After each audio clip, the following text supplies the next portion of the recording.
عرض کر رہا تھا، دیکھو مخلوق کے سامنے رونا، رو لیتا ہے انسان، کبھی پریشان ہوتا ہے تو رو لیتا ہے، ہر ایک میں توکل برداشت ایک جیسی نہیں ہوتی، لیکن اللہ کو مخلوق کے سامنے رونا پسند بولو نہیں ہے۔ میری عادت ہے، میں اپنے بھی کچھ معمولات کبھی کبھار بتا دیتا ہوں۔ کبھی اللہ نہ کرے کوئی بیماری آئے، اللہ نہ کرے، تو میں کبھی دعا کی درخواست بھی مسجد میں اعلان نہیں کرواتا۔ جیسے 8-10 سال پہلے مجھے ملیریا ہو گیا تھا، کافی رمضان میں ہوا، کافی بیمار، اور ملیریا بھی اپنی حماقتوں سے ہوا، احتیاط نہیں کی، اور ہو گیا تو بھی ٹیسٹ نہیں کرایا۔ فنٹر گیری چل رہی تھی اس وقت، تھوڑی انسان ذرا اور ینگ ہوتا ہے تو فنٹر پنا اس میں زیادہ ہوتا ہے، ٹیسٹ کروا لیتا ہے، ٹائم پہ علاج ہو جاتا تو مسئلہ نہیں بنتا۔ بخار ہوا، اتر رہا ہے، چڑھ رہا ہے بخار، فنٹر گیری میں ہی ہم زندگی گزار رہے ہیں، وہ بہت ہی خطرناک ہو گیا۔ یہاں مؤذن، میں مارکیٹ سے شارٹ ہو گیا، 10-12 سال پرانی بات ہے۔ مارکیٹ سے جب بھی کوئی چیز شارٹ ہوتی ہے جو ہر وقت اویلیبل ہو تو لوگوں کو ٹینشن ہوتی ہے۔ مؤذن صاحب نے یہاں اعلان کر دیا، امام صاحب کی طبیعت بہت خراب ہے، تمام حضرات سے دعاؤں کی درخواست۔ میں نے مؤذن صاحب کی کھنچائی کی، میں نے کہا میں نے آپ کو کہا ہے کہ آپ پبلک کو بتائیں کہ امام صاحب کی طبیعت خراب ہے، کیا ضرورت ہے شور مچانے کی؟ طبیعت کا ٹھیک ہونا، طبیعت کا خراب ہونا، یہ سب چیزیں نیچرل ہیں، نارمل ہیں، کبھی ٹھیک ہوگا، کبھی خراب ہوگا، کبھی مرے گا، کبھی جیے گا، ہر چیز کی مسجد سے اناؤنسمنٹ۔ پھر لوگوں کے فون آنا شروع، سنا ہے آپ بیمار ہو گئے، وہ ایک درد سر بن جاتا ہے انسان کے لیے۔ صرف ان لوگوں کو انسان بتا دے، اپنے چند بزرگوں کو جن سے اسپیشلی دعا کی درخواست کی جا سکتی ہے، بھئی طبیعت خراب ہے، آپ سے کہہ رہا ہوں کہ آپ میرے لیے دعا کریں۔ شور مچانے کی، لوگوں میں پبلش کرنے کی اس کو کی ضرورت نہیں ہے، یہ اللہ کو پسند نہیں ہے یہ عادتیں۔ آج اب دیکھو آبادی بڑھ رہی ہے نا، میں ہر نماز میں کوئی پرچی آ رہی ہوتے، میرے فلاں کا بیمار ہے ان کے لیے دعا کرا دیں، میرے چچا کی طبیعت خراب ہے ان کے لیے دعا کرا دیں، میرے فلاں کا انتقال ہو گیا ان کے لیے دعا کرا دیں۔ اس کا کیا ہوتا ہے، میرے دماغ میں ان کا نام رکھنا مشکل ہو جاتا ہے، نام رکھنا کیا ہو گیا، الحمدللہ، اللہ کا گلے کا ایک توق ختم ہو گیا۔ تو ایک دن ایسا ہوا، فجر کے بعد پرچی، ظہر کے بعد پرچی، اب میں پوری نماز میں بندے کا نام دماغ میں رکھا ہوا ہے کہ وسیم سجاد جو حلیم کی دیگ والے ہیں، ان کی طبیعت سیٹنگ چل رہی، نماز کے بعد دعا کرانی، کیونکہ نہیں کرو پھر لوگ ناراض ہوتے ہیں، آپ کو بولا تھا ان کے لیے دعا کراؤ، یا تو پرچی وہاں لے جا کے رکھ دیں نا، زبانی میں اور ٹینشن۔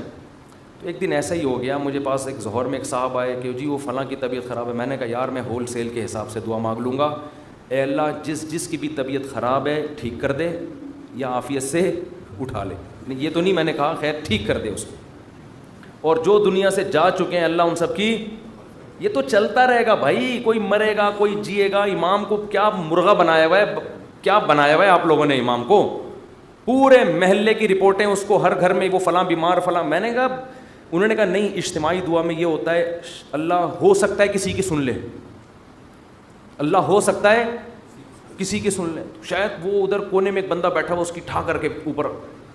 میں نے کہا دیکھو دعا اس کی زیادہ قبول ہوتی ہے جو درد دل سے مانگتا ہے، اور درد دل سے آپ کے ریلیٹو مانگیں گے، کسی کو کیا پتا کہ سجاد حلیم والا کون ہے، وسیم کباڑ والا کون ہے، سلیم گولے گنڈے والا کون ہے، اور شریف پنچر والا کون ہے، کسی کو کیا پتا یار۔ جب اس طرح دعائیں مانگیں گے لوگ کہیں گے اللہ ہے بس ٹھیک کر دے، تیری مرضی، نہیں بھی کر تو کوئی اتنی بڑی ٹینشن والی بات نہیں ہے۔ آپ اپنے خاص محبت والے چاہنے والوں کو بتایا کرو، کوئی بزرگ ہیں جن سے تعلق ہے، یا امام سے خود کہہ دو کہ مفتی صاحب میرے فلاں کی طبیعت خراب ہے، آپ دعا کر دیں، کیونکہ آپ کو عقیدت ہے امام صاحب سے، شاید ان کی دعا، تو انسان کھڑے کھڑے وہی دعا کر دے، یہ سنت ہے۔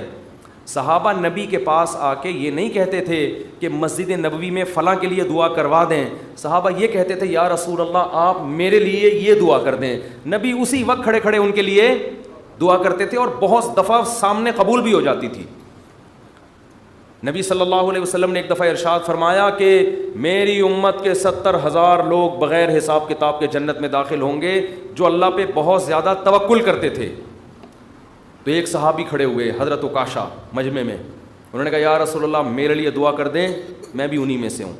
یہ نہیں کہا یا رسول اللہ میرے لیے 27ویں رات کو سب کے سامنے دعا کروا دیے گا آپ، بس یا رسول اللہ آپ میرے لیے بھی دعا کر دیں۔ آپ نے فرمایا اے اللہ اللہم اجعل عکاشۃ منہم، اے اللہ عکاشہ کو بھی ان لوگوں میں شامل کر دے۔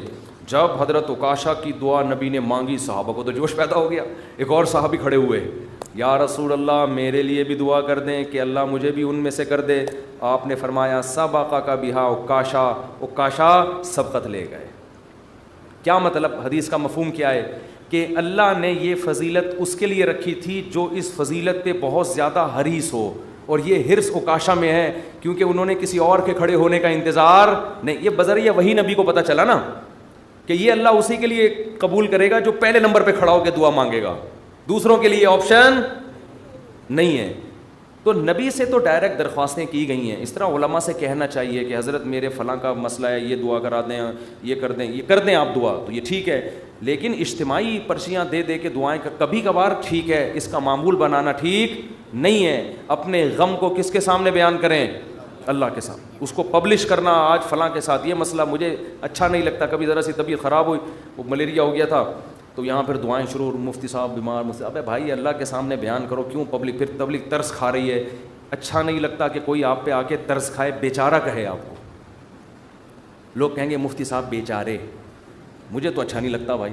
مجھے آ کے کوئی کیا کہے, بولو بیچارہ. بھائی ہم تو بیچارے نہیں, ہم اللہ کے سامنے بیچارے ہیں, آپ کے سامنے فنٹر ہیں ہم. ایسے ہی رہو. تو کون ہے اور کیا وہ تو کون ہے, میں بیچارہ.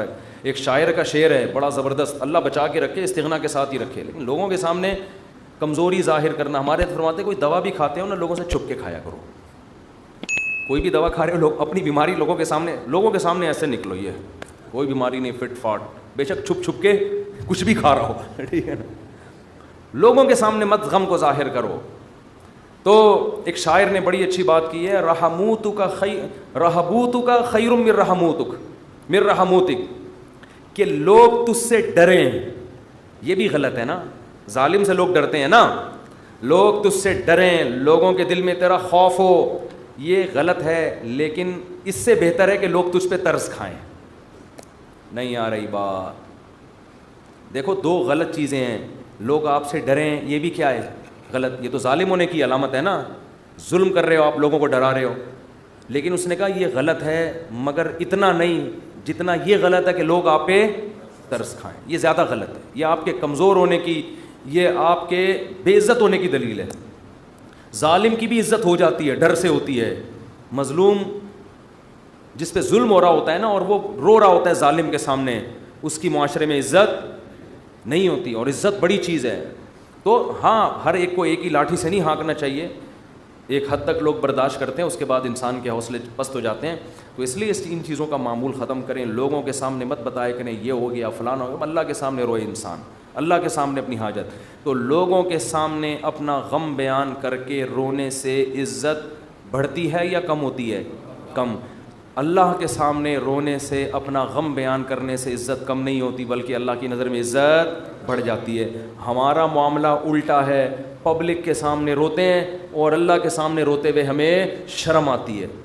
میں نے دیکھا لوگ دعا میں منہ پہ ہاتھ رکھ لیتے ہیں اگر ان کو کبھی رونا بھی آ رہا ہو. بھائی کھلے عام رو, کوئی مسئلہ نہیں ہے, یہ اللہ کے سامنے رو رہے ہو. ہاں لوگوں کو دکھانے کے لیے مت رو. آج کل ٹیلی ویژن میں اس قسم کی چیزیں بھی موجود ہیں, پروگرام چل رہے ہوتے ہیں رونے کے, اشتہار لگے ہوتے ہیں ہمارے ہاں, رو رو کے دعائیں مانگی جائیں گی.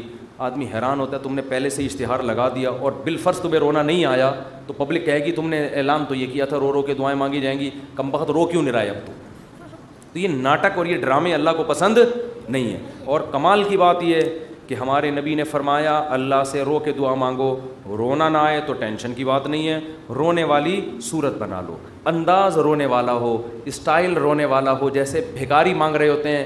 دیکھو رونا نہ آئے اور انداز رونے والا بنا لے, یہ رونے سے بھی زیادہ بہتر ہے, کیونکہ اللہ کہتا ہے کہ اس کے بس میں جو ہے وہ اس نے چھوڑا نہیں ہے. کیونکہ جب رونا آتا ہے تو دعا میں دل لگتا ہے, رونا نہیں آتا تو دعا میں دل نہیں لگتا, پھر بھی انسان مانگتا ہے. یہ ادا اللہ کو زیادہ پسند ہے. بہت مشکل ہے بات سمجھانا, بہت. آج کل لوگ کہتے ہیں نا عبادت میں دل ہی نہیں لگ رہا. ارے عبادت میں دل لگے گا تو وہ تو مزہ آئے گا نا عبادت میں. کمال تو جب ہے جب دل نہ لگے پھر بھی کرو عبادت, پھر بھی عبادت کرے انسان. تو اللہ کے سامنے روتے ہوئے شرم محسوس بولو نہیں کرنی. جیسے اذان کہتے ہوئے شرم نہیں آنی چاہیے. سفر میں جب ہم جاتے ہیں نا, بعض دفعہ ٹرین جنگل سے گزر رہی ہوتی ہے, علماء کہتے ہیں کہ اگر ایسی جگہ نماز پڑھنی ہے جہاں قریب میں کوئی محلہ نہیں ہے, اذان نہیں ہوئی ہے, تو فرض نماز کے لیے پھر آپ کو کیا اذان کہنی ہے, وہاں اذان پڑھنی ہے. اب میں نے وہاں نمازیوں کو بھی دیکھا, ان کو اذان دیتے ہوئے شرم آ رہی ہوتی ہے. ٹرین میں اذان دیتے ہوئے لوگ کیا کہیں گے, ملا. لوگ کیا کہیں گے, ملا کہیں گے. ابے یہ تو پورا ملا نکلا. ہمارے محلے میں ایک صاحب کا رشتہ ٹوٹا اسی چکر میں. اچھا بھلا نوجوان, فٹ فاٹ, کھاتا پیتا, خوبصورت آدمی. اس کے لڑکی والے آ گئے گھر میں منگنی کرنے کے لیے, اتنے میں اذان کیا. لڑکا گھر میں نہیں تھا, اذان کی آواز آئی. اب لڑکے والوں نے فخر سے بتایا کہ پتہ ہے ہمارا بیٹا اذان دے رہا ہے, یہ جو اذان ہے نا یہ ہمارا بیٹا دے رہا ہے. لڑکی والوں نے کہا ابے یہ تو ملا نکلا. یہ کیا نکلا؟ یہ سچا واقعہ بتا رہا ہوں. اس بیس پہ انہوں نے رشتہ توڑ دیا. تو کل قیامت میں پتہ چلے گا بھائی, اللہ کہے گا جاؤ ان لبرل لوگوں کے ساتھ اسی جہنم کی آگ میں جاؤ. وَإِذَا نَادَيْتُمْ إِلَى الصَّلَاةِ اتَّخَذُوهَا هُزُوًا وَلَعِبًا. قرآن کہتا ہے جب تم اذان دیتے ہو تو یہود و نصارہ اس اذان کا مذاق اڑاتے ہیں. تو اللہ کا نام آسمانوں میں بلند کرتے ہوئے ہمیں شرم محسوس نہیں کرنی چاہیے. اس لیے کبھی جنگل میں, ٹرین میں, جہاں ٹرین اگر اسٹیشن پہ ہے تو اذان کی ضرورت نہیں ہے, لیکن اگر جنگل میں ہے اور آپ نے فرض نماز پڑھنی ہے تو ایسے ٹرخانے والے طریقے سے نماز نہ پڑھا کرو, بلکہ پراپر طریقے سے کھڑے ہو کر قبلہ تلاش کرو کدھر ہے, پراپر طریقے سے اذان دو. اس میں اگر شرم آ رہی ہے تو اور زیادہ دو, ٹھیک ہے نا. اللہ کو بتاؤ کہ اللہ ان کم بختوں کو نماز چھوڑتے ہوئے شرم نہیں آ رہی, تو مجھے تیرا نام بلند کرتے ہوئے شرم کیوں آئے گی؟ اذان بہت بڑی عبادت ہے, اللہ کی کبریائی آسمانوں میں بلند ہوتی ہے.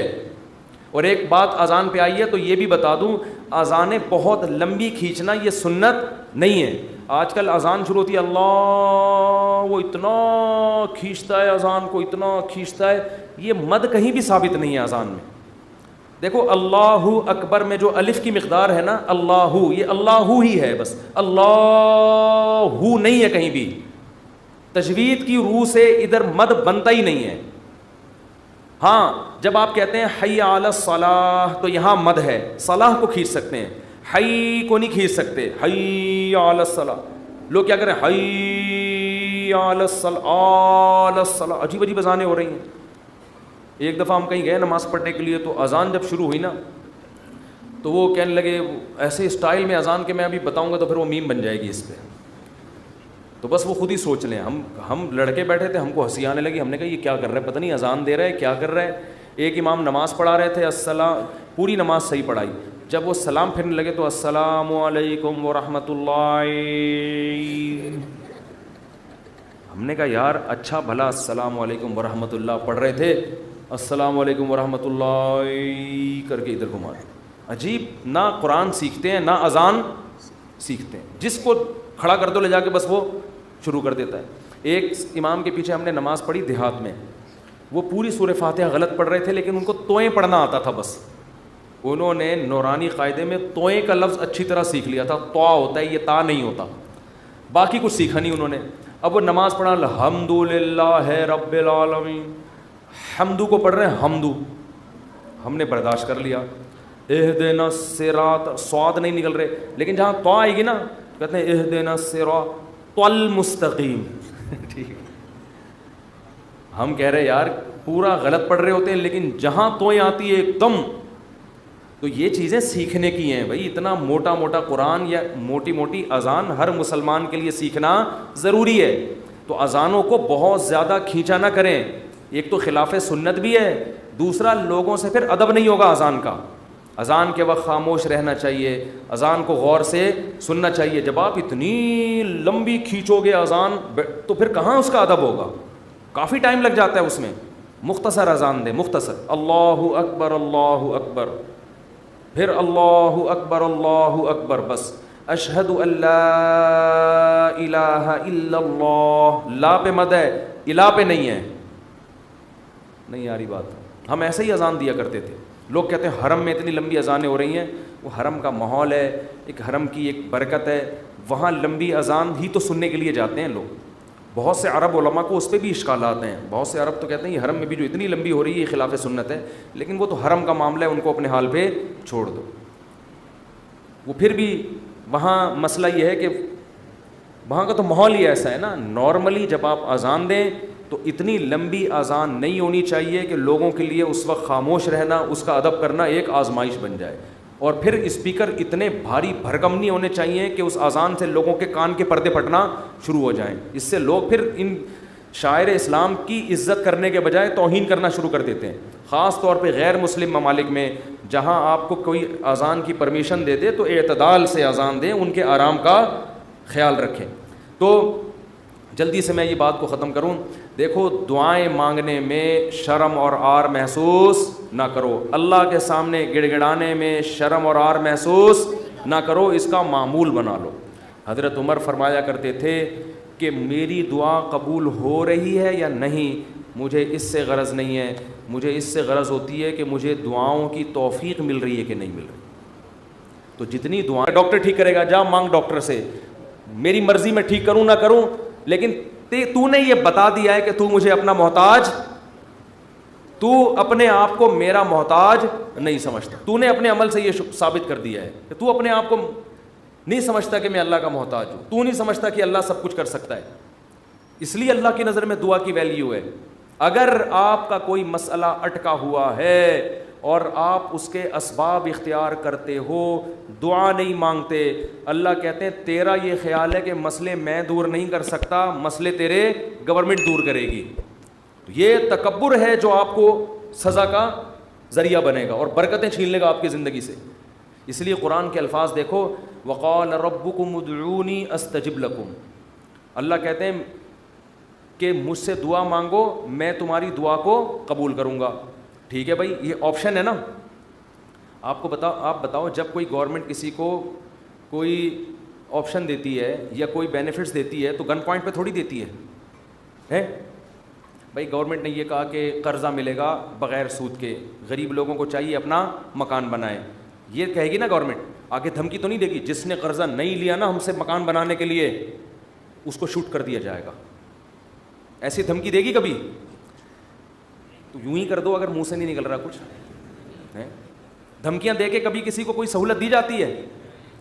ہاں, دیہاتی مائیں کرتی ہیں ایسا. وہ ایک آدمی نے پرینک بنایا کہ انگریزوں کی مائیں اور پاکستانیوں کی مائیں میں کیا فرق ہے. بڑا زبردست تھا.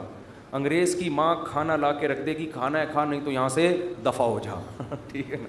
پاکستانی اور دیہاتی ماں کیا کرے گی, وہ میرا بیٹا کھا لے, یہ میں نے تیرے لیے پکائی ہے بریانی, میں نے تیرے لیے یہ پکایا ہے. پہلے منتیں کرے گی, بچہ نہیں کھائے گا تو دھمکیاں دینے پہ آ جائے گی اس کو, کھا ورنہ میں تھپڑ ماروں گی تیرے کے. بغیرت, تو نے بنوایا کیوں مجھ سے, یہ مجھے پتہ نہیں ہے. یہ تو نارملی ایسا ہوتا نہیں ہے کہ آپ کسی کو کوئی نعمت دے رہے ہو اور ساتھ میں بندوق نکال کے بولو کہ یہ لو. کسی کو آپ نے ہدیہ دیا, 100 روپے, 1000 روپے, 500 روپے آپ نے کسی کو دیے, یہ آپ کی خدمت میں, وہ کہہ رہا ہے یار میں تو ابھی ضرورت نہیں ہے آپ کا, بڑی نوازش, آپ بندوق نکالو لے, تو یہ ہدیہ رہے گا؟ یہ ہدیہ تھوڑی رہے گا. تو کوئی بھی جب حکومت یا کمپنی کسی کو سہولت دیتی ہے تو وہ گفٹ کو پھر گفٹ ہی قرار دیتی ہے. لیکن اللہ کا اسٹائل یہاں پہ بالکل, انداز بالکل الگ ہے. اللہ کیا کہتے ہیں, مجھ سے مانگو. یہ بینیفٹس مل رہے ہیں نا اللہ کی طرف سے, ہیں بھائی. اللہ کیا کہہ رہے ہیں, مجھ سے مانگو اور میں جو مانگو گے میں وہ تمہیں دوں گا. بس یہ اللہ ٹھیک ہے, ہمیں تو نے بتا دیا کہ ہم مانگیں گے اور تو دے گا, ہمیں یہ بات پتہ چل گئی, اب ہماری مرضی, ہم جب چاہیں تو اس سے مانگیں, ہمیں یہ سہولت کا پتہ چل گیا, اب ہم ہماری مرضی, اب ہمارے. کہتے ہیں اٹس اپ ٹو یو, کہتے ہیں نا یہ اب آپ کے اوپر ہے, آپ مانگیں یا نہیں مانگیں. نہیں, آگے اللہ نے بندوق نکال لیا ہے. ٹھیک ہے نا, بندوق نکال لی. اللہ کہتے ہیں ان الذین یستکبرون عن عبادتی, یاد رکھو مجھ سے مانگنے میں تکبر کیا. میں نے تو کہا ہے مانگو, اگر نہیں مانگا, کبر سے کام لیا کہ نہیں جی ہم نہیں مانگ رہے, سیدخلون جہنم داخرین, ذلیل کر کے جہنم کی آگ میں پھینک دوں گا. بڑے بھائی اللہ تو ہمیں گفٹ دے رہا ہے دعا کا یا جرمانہ لگا رہا ہے, کیا کر رہا ہے؟ سمجھ میں آنے والی بات ہے؟ کوئی سمجھ میں آنے والی بات؟ بالکل سمجھ میں نہیں آ رہی ہے. یہی وجہ ہے کہ قرآن میں اور مقام پہ جب اللہ نے کہا نا میری یہ نعمتیں کھاؤ, تو پھر یہ نہیں کہا نہیں کھاؤ گے تو یوں کر دوں گا, یہ نہیں کہا. اللہ نے قرآن میں کہا کلو وشربو, کھاؤ اور پیو, حد سے تجاوز نہ کرو. یہ نہیں کہا اگر نہیں کھایا نا تو جہنم میں پھینک دوں گا, یہ کہا قرآن نے. کیا ہو گیا بھائی؟ اللہ نے کہا فن کے ہو, نکاح کرو, یہ نہیں کہا نہیں کیا نا جہنم میں پھینک دوں گا میں.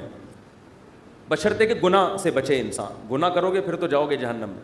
لیکن جو بھی اللہ نے نعمتیں دی ہیں ان کو بندوق کی نوک سے نہیں اللہ نے کہا, کیونکہ وہ نعمت پھر نعمت رہتی نہیں ہے, وہ نعمت تھوڑی رہتی ہے پھر وہ.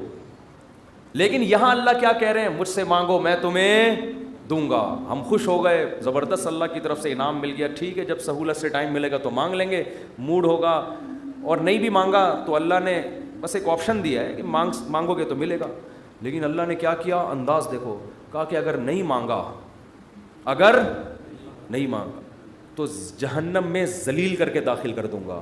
سوال پیدا ہوتا ہے, اللہ یہ تو گفٹ دے رہا ہے یا ہمیں ڈرا رہا ہے, آزمائش میں ڈال رہا ہے؟ اللہ کہتے ہیں گفٹ بھی دے رہا ہوں لیکن یہ بہت بڑی آزمائش بھی ہے. کیونکہ اگر کوئی بہت بڑا سیٹ آپ کو ایک خالی چیک دے اور کہے اس پہ پیسے لکھو اور سائن کر دو, اور آپ اس چیک کو اٹھا کے اس کے سامنے ڈسٹ بن میں ڈال دو, اس کا مطلب آپ یہ نہیں ہے کہ آپ کو پیسوں کی ضرورت نہیں ہے, آپ کا سیٹ کے بارے میں خیال ہے کہ اس نے جھوٹا چیک دیا ہے, یہ جھوٹ بول رہا ہے, ورنہ کبھی آپ اس کو ڈسٹ بن میں اٹھا کے نہیں پھینکتے. بہت مشکل ہے بات سمجھانا, بہت مشکل. آپ غریب ہیں, کھانے کو روٹی نہیں ہے, ایک سیٹھ نے آ کے آپ کو ایک سونے کی ڈلی پکڑا دی, کہا لے موج کر, یہ کروڑوں روپے کی ہے. آپ نے اٹھا کے اس کو آپ نے کہا آپ نے اچھی آفر کی مجھے, بہت اچھا تحفہ ہے, بہت خوشی ہوئی, اب آپ جا سکتے ہیں. بیگم سے کہا اس کو کچرے میں پھینک دو. سیٹھ کو پتہ چلے گا نا تو وہ کہے گا بیٹا تو اتنا بڑا سیٹھ تو ہے نہیں کہ تجھے اس کی ضرورت نہ ہو, یہ تو میں جانتا ہوں, کھانے کو تیرے پاس روٹی نہیں ہے, یہ جو تو نے اس کو ڈسٹ بن میں پھینکا ہے نا, یہ اس کی علامت ہے تو مجھے جھوٹا سمجھتا ہے کہ میں نے تجھے جو سونے کی ڈلی دی ہے وہ سونے کی نہیں ہے, اس پہ سونے کا پانی چڑھا ہوا ہے. تو یہ کس کے جھوٹ بولنے, یہ اصل میں تو میرے اوپر الزام لگا رہا ہے. اللہ کہتے ہیں مانگو. اللہ کو پتہ ہے کہ ہم سب محتاج ہیں, ہمارے درجنوں مسائل ہیں, ایسا دنیا میں کوئی نہیں ہے جس کے سارے مسئلے حل ہو گئے. مسئلہ حل ہوتا ہے تو 20 مسئلے پیدا کر کے حل ہوتا ہے وہ. اب دیکھو کتنے مسائل ہیں, کسی کوئی بے روزگار ہے, پیسے نہیں ہیں, پیسے آ گئے تو خطرات بڑھ گئے, ڈکیتی کا خطرہ, پیسے آ گئے تو 10 مسائل کھڑے ہو گئے, اور کوئی مسئلہ کھڑا ہو گیا, گردے کا مسئلہ ٹھیک ہوا, ہارٹ کا پیشنٹ بن گیا, اور 20 قسم کے مسائل ہیں نا. سب کچھ ٹھیک ہے تو پھر بھی سکون نہیں ہے زندگی میں, نیند نہیں آ رہی, نیند کی گولیاں کھا کے سو رہے ہیں. دنیا میں ٹینشن لیس آدمی کوئی بھی نہیں ہے. اب اللہ نے کہا مانگو. اب ہمیں اللہ نے بلینک چیک دے دیا ہے کہ جو لکھو گے میں دے دوں گا تمہیں. آپ نے اللہ کی اس آپشن کو, اللہ کی اس نعمت کو اٹھا کے ڈسٹ بن میں پھینک دیا. آپ ہر ایک کے در پہ جا کے اپنی حاجتیں بیان کرتے ہو, کبھی تھانے میں پہنچے ہوئے ہوتے ہو, کبھی ڈی سی آفس پہنچے ہوئے ہوتے ہو, کبھی ڈی ایس پی کے پاس پہنچے ہوئے ہوتے ہو, کبھی وزیر اعظم سے رابطے کی کوشش میں, کبھی مسجد کے امام سے آ کے کہہ رہے ہوتے چڑیل آ گئی ہے, کوئی دم درود کر کے اس کو بھگا دو گھر سے, 10 قسم کے. لیکن اللہ کا دروازہ کھٹکھٹانے کے لیے تیار نہیں ہو تو یہ اس کی علامت نہیں ہے کہ آپ کے مسائل حل ہو گئے, یہ اس کی علامت ہے کہ آپ نے اللہ کی آفر کو ہلکا سمجھا ہے, اللہ کو معاذ اللہ آپ نے جھوٹا سمجھا ہے, اللہ کو معاذ اللہ آپ نے اس کا بیان کو سیاسی بیان سمجھا ہے. لیکن جو ایمان والے لوگ ہیں وہ اللہ کی اس آفر سے فائدہ اٹھاتے ہیں. کتابوں میں لکھا ہے کہ یعقوب علیہ السلام کے بیٹے جب ان سے بچھڑے تھے, اتنی اللہ سے دعائیں مانگی کہ ان کے گھٹنے سجدے میں گر گر کے دعائیں مانگ مانگ کے ان کے گھٹنوں اور بازوؤں پہ نشان پڑ گئے تھے. وہ انبیاء بہت دعائیں مانگتے ہیں, ہر بات میں دعا, ہر بات میں دعا. قرآن کہتا ہے مجاہدین جو میدان جنگ میں لڑائی کے لیے اترتے ہیں وہ کیا دعا مانگتے تھے؟ ربنا افرغ علینا صبرا وثبت اقدامنا, اے اللہ ہمارے اوپر صبر کو انڈیل دے, ہمارے قدموں کو مضبوطی سے جما دے اور ہمیں ان دشمنوں پر فتح دے. تمام اسباب وسائل کے ساتھ اترے ہیں مگر دعائیں کس سے مانگ رہے ہیں؟ اللہ سے. بدر میں دیکھو اللہ نے ہمارے نبی سے وعدہ کیا تھا مدد کروں گا, لیکن صحابہ کہتے ہیں نبی پوری رات مصلے پہ سجدے میں روتے رہے ہیں, اللہ سے مدد کی دعائیں مانگتے رہے ہیں, حالانکہ اللہ نے تو مدد کا وعدہ کیا ہے, پھر بھی مانگ رہے ہیں. اے اللہ اگر یہ 313 شہید ہو گئے تو تیری دنیا میں عبادت کرنے والا کوئی بھی نہیں ہوگا. اللہ کو واسطے بھی دے رہے ہیں. جہاں پیغمبروں کے ساتھ کوئی زکریا علیہ السلام کی اولاد نہیں, اللہ سے اولاد مانگ رہے, پوری زندگی اسی میں گزر گئی, بڑھاپے میں جا کے اولاد ملی ہے. تو سارے پیغمبروں کا اللہ نے یہی تذکرہ کیا, ہر بات میں دعا. سلیمان علیہ السلام جو حاجت پوری ہو رہی ہے فوراً کیا کر رہے ہیں؟ اللہ سے دعا. ایوب علیہ السلام پریشانیوں میں، زندگی ٹینشنوں میں، بیماریوں میں، قرآن کہتا ہے اللہ سے ہاتھ اٹھا کے دعائیں مانگتے تھے، انی مسنی الضر، اے اللہ بہت پریشانی میں ہوں، انت ارحم الراحمین، تو سب سے زیادہ رحم کرنے والا۔ پیغمبروں کو اس سے غرض نہیں ہوتا، اس سے غرض نہیں ہوتی کہ دعا قبول ہو رہی ہے یا نہیں ہو رہی، وہ کہتے ہیں ہم مانگتے رہیں، بس ہمارا کام کیا ہے،